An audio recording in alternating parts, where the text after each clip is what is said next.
As a very feminine black girl, one of the most annoying things that I will always get, especially by the way that I dress, by the way, outfit check, I like it, I think it's cute, are always associated with being white or wanting to be white. And I find that very annoying. And it's no hate towards white people because white people don't even say this. It's other people of color that would say something like that. You dress white, you talk white, what you like to do for fun is white. I find that very aggravating, okay? And they almost use it like it's an insult. And I don't like that because what if they started using black as an insult? Oh, you look black. You talk black. Like that's ignorant, right? So why do y'all think it's cool when it's white? I'm confused. Anyway, I've been told that I fit some type of European beauty standard because I'm skinny. Like my facial features are too small to be black. Do you get how crazy that is? It's like there's some type of imaginary standard that makes you black enough, I guess. But I've never been the type to fall for the propaganda of doing what everybody else does. I'm gonna always do what I do. I'm always gonna say what I want to say because I am who I am. Deal with it. The fuck? I was like trying to be more black. I grew up in a white community, and I think when I was finding my black friends, I always felt like different than them still. The way I spoke was always something that people talked about. I'm like, I speak how I speak. Like maybe it's because I live in the suburbs. I don't know, like whatever the case is, but I always just spoke so differently than everybody. And I was like, oh, maybe I'm just well spoken. For the longest time, I'm like, what is it? Like, but I always felt different than even my black friends. And I would find myself being around their family or whatever the case was. And I was like trying to be more black. Even now, working in finance for primarily white people, even when I answer the phone, I'm like changing my voice up a little bit. And I'm like, wait, what is this? And then I go back to speaking how I speak. Unfortunately, I grew up one of those black kids that were called proper or like I'm whitewashed or something. And it honestly makes no sense to me. Like, what am I supposed to be doing? Like, the fuck are you looking at?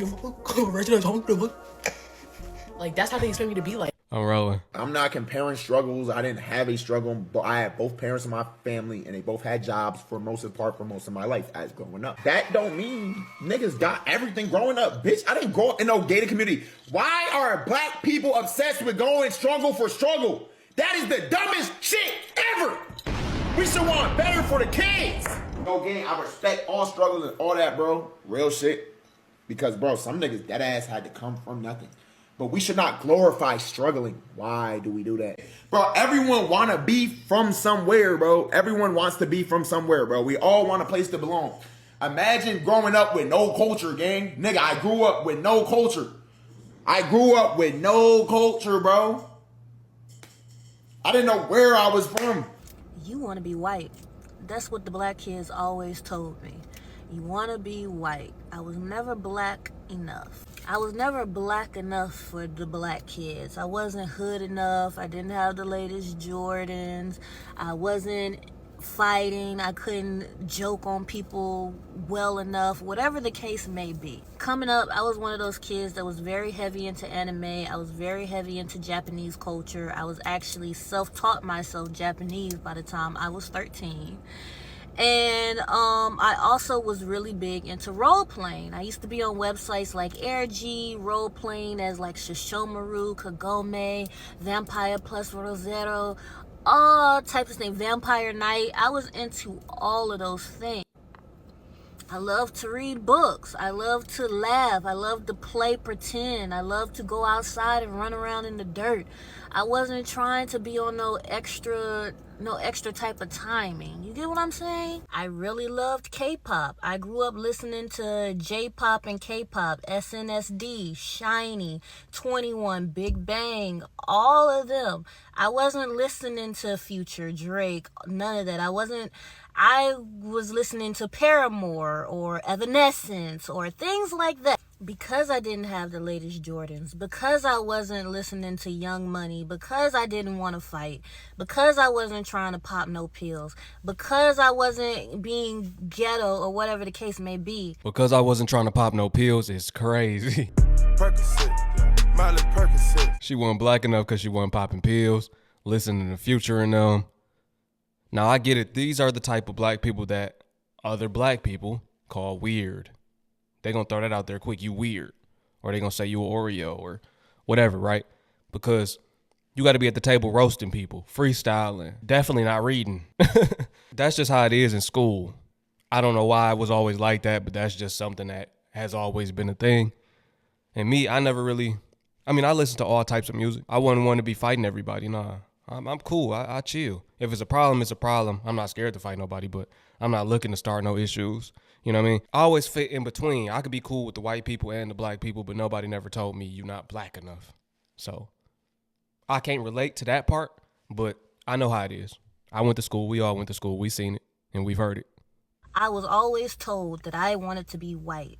And it always gave me this sense of having no belonging. Like I couldn't fit in. Like I didn't belong with the blacks. And that's what they told me. I was too white. I was trying to be white because I was articulate, because I liked different things, because I had a different aesthetic, because I actually enjoyed reading or whatever the case may have been.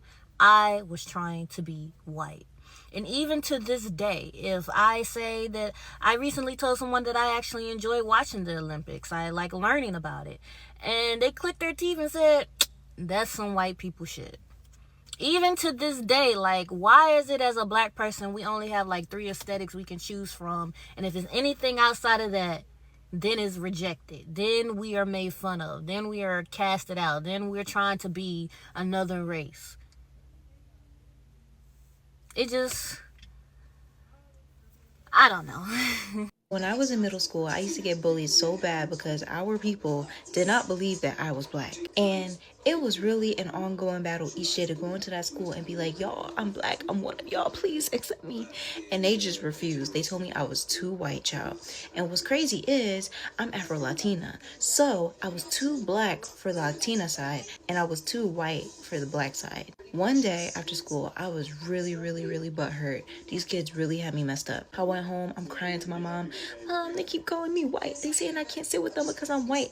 And my mom was like, don't feel bad. Tomorrow when you go into school, you tell them I'm not white.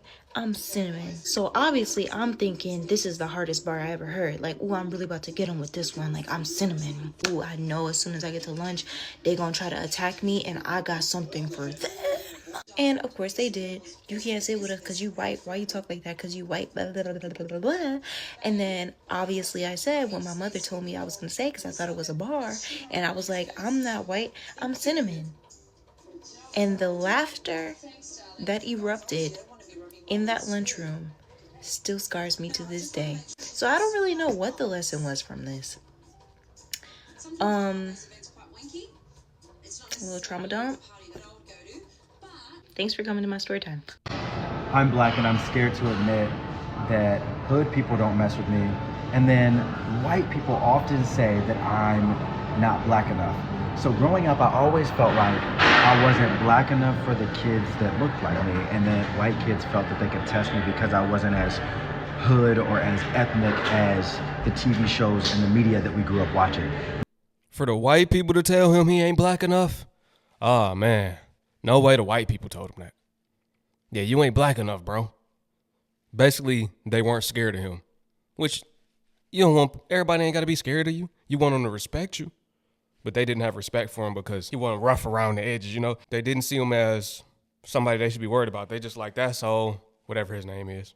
Let's say his name is Cornelius. Oh, there ain't nobody but Cornelius. We not worried about him. We can talk to him however we want to. This is something that really affected me for years, and I wasn't comfortable in my own skin around anyone until I was like in my mid-20s. This is something that I don't think people talk about enough, but I get it all the time on here. Oh, you sound white. You must only hang around white people. I'm like, nah, not at all. It's never been my thing, actually. Most of my friends here in LA are actually black, and it's crazy that this is something I've dealt with my entire life, but when I would go to the hood or go to like, Southside Chicago where a lot of my family is from, or I would go to some of the places in Texas that my dad had me living in Dallas, that was always the thing. And then when I would transfer to a new school, being a military brat, the white kids would always be like, oh, I thought you'd be blacker. And then in dating, bro, it used to get crazy. Girls would date me and be like, you're not, as tough or as hood or as black as I thought you'd be. These are all things I've dealt with this whole not being black enough thing. And it's something that's really gotten me over the years. So thank you, John Cannon, for sharing your take, because now I wanted to share mine. And yeah, man, let me know what you guys think down below. Is this real or is this just something that only happened to me? It's definitely real. If you've experienced this before, drop it in the comment section below. Let's hear your story. Because I know that could be hard where you can't fit in with either side. Now you're just outcasted. You're the outcast. Nobody really to talk to. Really don't have no friends in school. which really don't matter once you get out of school. But when you're in school, that's a big deal to you. Which table you sit at, that's made a big deal. All of that is a big deal when you're younger. And I've always been articulate too. I'm glad I didn't have to experience that. I've dressed different. My aesthetic was a little different than everybody else's. I never really had no Jordans to this day. I only had probably 2 pairs of Jordans. Me being invested in becoming something, doing music young, being the best at basketball in the school, all of those things, it made it to where people really just wanted to be like me. There's nothing they could really say because I'm better than y'all at everything. I was the team captain, all of that, so there's nothing they could say. This is a message to my fellow Oreos, or also, as I was once called, white women in disguise. But I'm not calling you that because that's not a good term. In the same way that I've had to undo my learning of white supremacy, I've also had to really undo my learning of not black enough. Like, for much of my life, I just accepted that I was not black enough. Like, I was like, yeah, that makes sense. Like, I'm not really black. And now, I mean, it's taken me a really long time, but while I fully accept my socioeconomic privilege, like, that is just a privilege that I have. And it makes it really hard for me to understand when white people can't accept their privilege, because, like, privilege is a huge thing. I'm in a place now where I fully reject not black enough. That is actually not a thing. If you are black, you're black. I lived the experience as a black woman. And I know that we have associated blackness with struggle, and I definitely did not experience that socioeconomic struggle. And I know that some of you who are called Oreos actually did experience that. My main point is just that not black enough is not real. Like, if you're black, you're black. For sure, if you black, you black. Look at Obama. They say he black, right? Which he is, because he got a small percentage of it. He's still articulate. So we can't play favoritism. With him, everybody, oh yeah, my president is black. My Lambo's blue. President is black, my Lambo's blue. They doing all of that, but he's the same way. In school, I guarantee they was calling him whitewashed Oreo, not black enough. They said all of that about him. But then everybody want to claim him. They want to invite him to the barbecue. Oh, so we can pick and choose who black enough if we like him. That ain't right. If you black, you black. That's the same way the police gonna look at you. I don't care if you got 1% black. If it say black on your ID, people will racially profile you. You get all of the negatives that come with being black. It's not about the struggle, right? Which struggle is a part of the black culture because that's just the way it was. Coming from slavery on down to being oppressed in America, that's a part of it, right? We already know what happened in the past. Jim Crow, all of that. We already know about that. That is a part of the black experience, but that doesn't define you as black or not if you didn't grow up going through a struggle. That just means your parents made the right decisions and raised you in a good community, a good area. That should be the goal. We need to stop calling young black girls an Oreo. The amount of times that I was called this growing up was too much to count, and I can still recall almost every single time I was called it. It made me feel small and less black to the point where I was embarrassed to even make black friends because I was afraid that I wouldn't fit in or they wouldn't view me as a black girl. I can't even believe that I let my peers convince me that there was only one version of what it meant to be a black girl. I let them define how I was supposed to sound, how I was supposed to dress. I felt like I couldn't even use my real voice because I was enunciating my words too properly. It made me feel like I had to change myself just to be seen as my race, and I was so confused. I am so happy that I grew up and realized that nobody can define my blackness. Nobody could tell me how I was supposed to be Ari. This is just your daily reminder to not let anybody label you for who you are and to not let anybody tell you what you should or shouldn't like. And that there is only one you, and I feel like we should celebrate that more instead of constantly comparing ourselves to everyone else. I hope that this reaches who I want it to reach, and to know that you're not alone in how this impacted you as you grew up. Anyways, I love y'all. I just wanted to share my piece, and I hope that you guys all enjoy the rest of your week. Bye, y'all. Quick question for all the black people out there. Do you ever feel like you're not black enough? I've been waiting to talk about this one for a hot minute. Hi, while I'm aware that I am black and Asian, I am biracial and will genetically never be black enough. Society chooses to perceive me as only a black woman most of the time while turning around and telling me that I'm not black enough. I get this from both black people and non-black people all the time, on the internet, in real life. They base it off of stuff like, talk too proper. Black people don't go to college.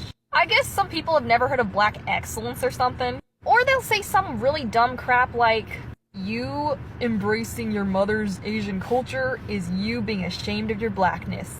I'm sorry? I grew up with both of my cultures, both parents in the house, so I was raised with both cultures. How does that by itself make me any less black? Y'all, I'm proud of being black. Period. Okay? See, I always been different. I'm realizing that myself. I accepted black people for black people. If they black, I looked at them like they was black. Like I went to school with a girl that looked like her. She's mixed. One parent was black, one was Asian. But I didn't know that. I just thought she was black. They was like, how you didn't know that? You couldn't tell she half Asian? I'm like, I just seen a black person. That's all I knew. I'm like, she black. Like, I don't dissect it. Oh, well, you Mexican. Like, even that, my friend, I got a friend, his last name Garza. Still, it never connected in my mind that he was a Blexican. He had a Mexican parent and a black parent. That never connected until later in life. I'm like, low key, he is mixed, ain't he? But the thing is, the mixed people really have an identity crisis because they feel like, who am I supposed to be? Which circle can I fit into to where I'll be accepted for myself? Or can I even be myself to be accepted? So that's something they got to battle all throughout life, especially young, growing up in school. That's tough on them. I already know it is. I feel like I'm having an identity crisis for multiple reasons. Number one, I was viciously bullied online last year in December for liking Taylor Swift and making an ad that was cringe, that I get it was cringe, whatever, but I don't care. I'm a Taylor fan still. But the main complaint I got from the ad was, Courtney, you're not black enough. Why do you like this when you're black? Oh, she's not a real black girl. She's not acting how she should act. No, but please enlighten me on your internalized white supremacy on how a black woman should act. Please tell me how I'm supposed to be a one-dimensional human being who can only act a certain way, or else I'm whitewashed. Because I am a black girl that grew up in Arizona, so I could go on this topic all day long. We're not here to talk about how I learned to hate myself, and I had to unlearn that behavior for years. I feel like I've been a muted version of myself since December. After reading thousands of comments about yourself about how you're acting weird and why are you acting like that and is that really how she is, you shelter yourself. And I feel like that's what's happened. Because if you go back to my content from like a year or 2 years ago, I was unhinged. Not unhinged, but I was posting every day and I was just showing you guys full me. I just was excited to be here. And I often get accused for acting a certain way, but I feel like now more than ever I'm acting to suppress how I really am. Only because people are constantly like, there's no way she acts like that. There's no way that's her personality. But I'm over here like, you guys should see myself talking to myself when no cameras are on. I'm wearing a Snuggie that fits a cat right now. Cat fits right in it. And I feel like this is why I haven't been posting as much or I take long breaks, because I have voices in my head now that tell me, Courtney, don't post that.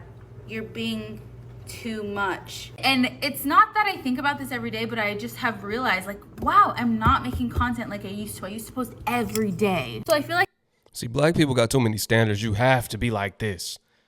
That's why everyone acts the same these days. That's why there's no originality. That's why it's like everybody followers. The black community is full of followers. I'm gonna be real. You gotta be like this. You gotta talk like this. A new slang come out, you gotta use that slang. Y'all gotta like the same music when most of it's garbage and degrading music. It's trash music. What's wrong with being yourself?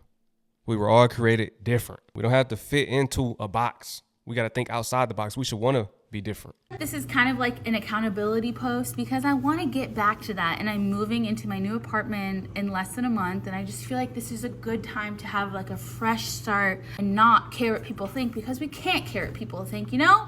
If we all cared about what anyone thought, we'd never get anything done. So if anyone's saying anything mean about you, number one, I'm gonna learn how to fight so I can back you up, okay? I can't be first string. I need to be second string, second or third. The message to all the lighter skinned complected black people, bro, I'm trying to tell you right now, when the darker complected black people are trying to tell you, oh, you light skinned, and they joking on you for it, nigga, they trolling you most of the time. Now, are there some people that are like, you know, hating on you because you light skinned or you mixed? Yes, 100%. There's gonna always be some type of hater somewhere in the corner of somewhere. There's always gonna be somebody that's hating. But for the most part, niggas be trolling you. And if you start to take it the wrong way, that's when niggas start to look at you like, bro, like, are you like soft skinned or something? Like, what's wrong with you? Like, cause within the black community, even in black homes, like, niggas will be trolling you for having a big nose. Niggas will troll you for, like, I don't know. Niggas just be troll you for everything. Everything you gonna get capped on. Big nose, big feet. Growing up, I had hairy legs. They talk about that. My head shake. Like, you gonna get roasted. You gonna get picked on. You gotta learn how to roast back or just ignore it. When you ignore it, especially in school, then they know they can't get to you. They can't get under your skin. They really not gonna try you because they can't get a reaction out of you. I always knew that. They be like, you ugly. I was thinking the same thing about you. or you shouldn't like me. Would you part of the letter community? I gotta say it like that. I can't say how I really would have said it, but yeah. Trolling in the house. So if you're not ready to be part of the black community, you're not ready to be trolled, and you're not ready to have a good laugh, just stay over there, gang. It's not for you. Do I get some hate? Yes. But do I care about that? No, because I'm black and I'm proud. So nobody can take that from me. So, nigga, what? I stand with that, nigga. Please just stop getting butthurt. It's not that serious. Like, you get what I'm saying? Like, most of the time it's jokes. That be trolling. Yeah, a lot of times it's just joking. That's part of the culture, man. That's how we do.